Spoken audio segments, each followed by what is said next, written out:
Right, zipping right along. Welcome back, folks. Great day in America. Tough day here in New York and other parts of the country where you're still on lockdown. But this Antifa stuff is getting so crazy. For all of you out there who your kids play with Legos, take a look at this. You're just not going to believe it. You're not going to believe it. Lego request affiliates pull marketing for police and fire play sets following George Floyd's death. These play sets depict law enforcement and emergency responders as well as crooks and even the White House. And Lego is removing any minifigures, building sets, or accessories that include the representation of cops, firemen, emergency vehicles, and buildings. Sets include the Lego Police the City Police Station, Fire Station, Police Dog Unit, Patrol Car, Fire Plane, Mobile Command Center, Police Highway Arrest, and many more. So Police in Handcuffs badge set for the Lego City also no longer available according to Lego. Pretty crazy, Frank, that they're taking Legos off the shelves over, police brutality.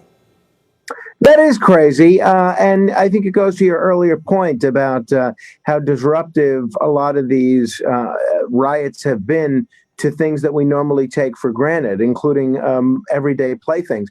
But I just want to update folks on the story that we teased a little earlier. Yesterday, we told folks about how current Secretary of Defense Mark Esper was in the doghouse with the White House because of his comments about not wanting to invoke the Insurrection Act.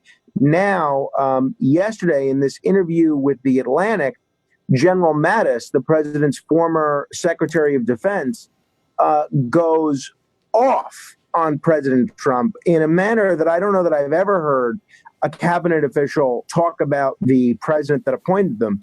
He said a bunch of incendiary things, including the fact that President Trump doesn't even try to unite the American people.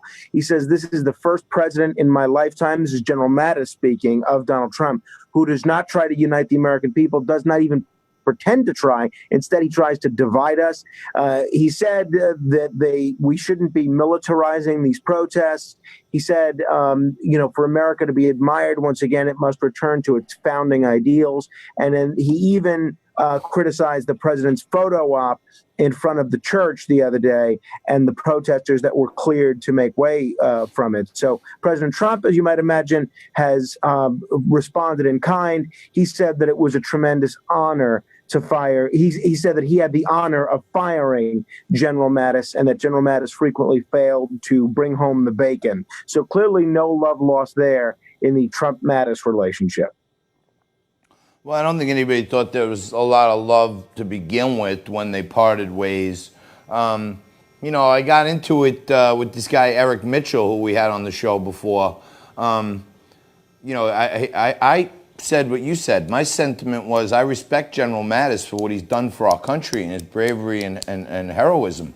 But I don't think I've ever seen a former general cabinet member actually, he kind of suggested that if Trump goes to the Insurrection Act, that people shouldn't listen to him.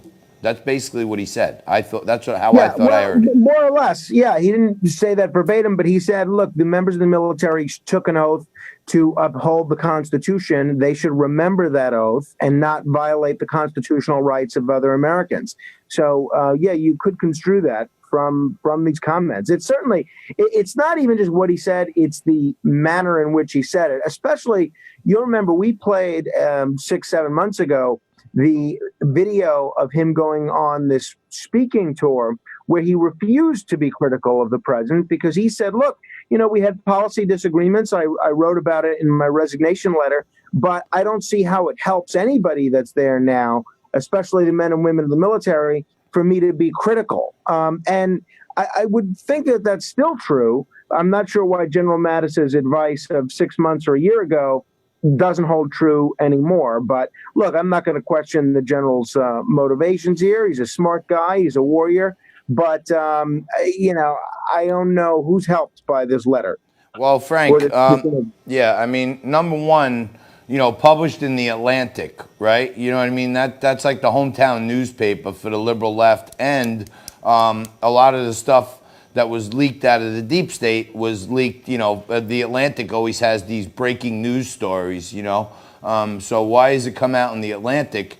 And then Esper said something yesterday too. He kind of was against the Insurrection Act.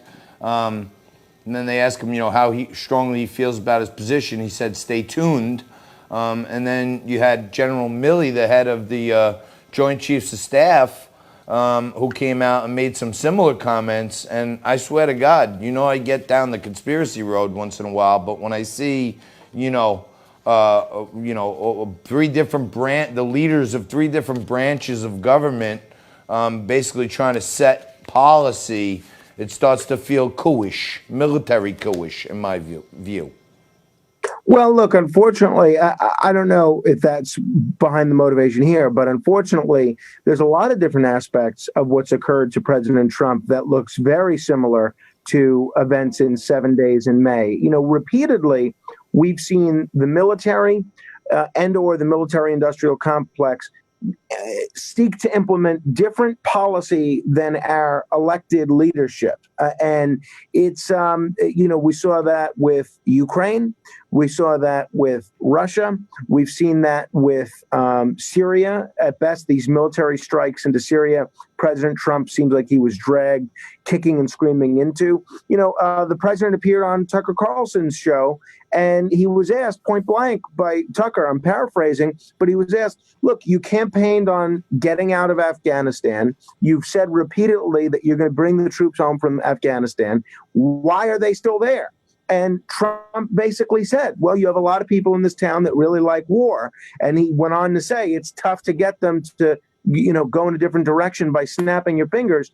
I think Secretary Esper, General Mattis, and a number of other people that still are in charge at the Pentagon and in similar defense and related agencies, they have an agenda here, and it doesn't necessarily jive with Donald Trump's agenda. So when they see an opportunity to publicly undermine the president's credibility and enhance the credibility of the Pentagon, I think they take it. I don't think that's one of your crazier conspiracy theories.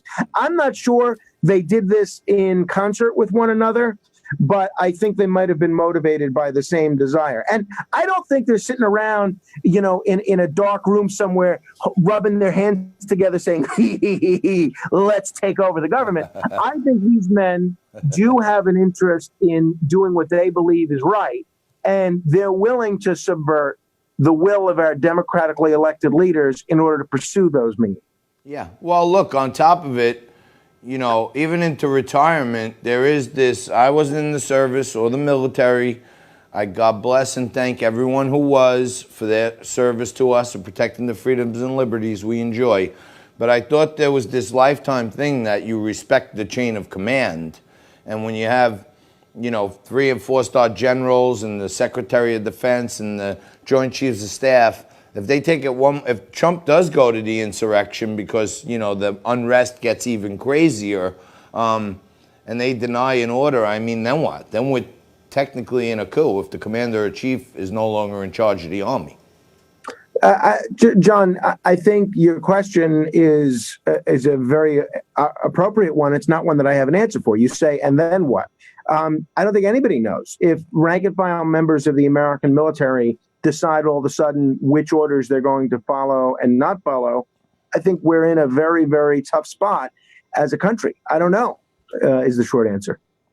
Yeah, no, I'm sorry. I'm just, breezing things through my mind, trying to understand what the heck is going on. I don't understand why there's a curfew for us regular people, but the protesters can stand there in the middle of the street until whatever time they want. It's like, well, two sets of rules. They can. They have been making arrests for curfew violations here in New York City. For instance, yesterday, you saw 2 police officers shot and another police officer stabbed in Brooklyn, trying to enforce, the curfew and trying to get people to adhere to it. So it's not as if the police are sitting there saying, we're not going to enforce this curfew. They are enforcing the curfew. No, yeah, I saw there was, a few hundred arrests. I saw a lot of the people just going peacefully, like, hey, you got to move. I'm not moving. And I said, all right, stand up, turn around, and they put the cuffs on them. So maybe even the peaceful people are going peacefully, but I wish they would let it subside a little bit. We'll see. What Reverend Al Sharpton has an unbelievable opportunity today. And I'm going to have my eye close on that to see if he wants to unite the nation or divide it, but we'll see. We're going to take a quick break. We're going to come back, me and Frank, with Kathy Barnett, author of Nothing to Lose, Everything to Gain, Being Black and Conservative in America, right after this.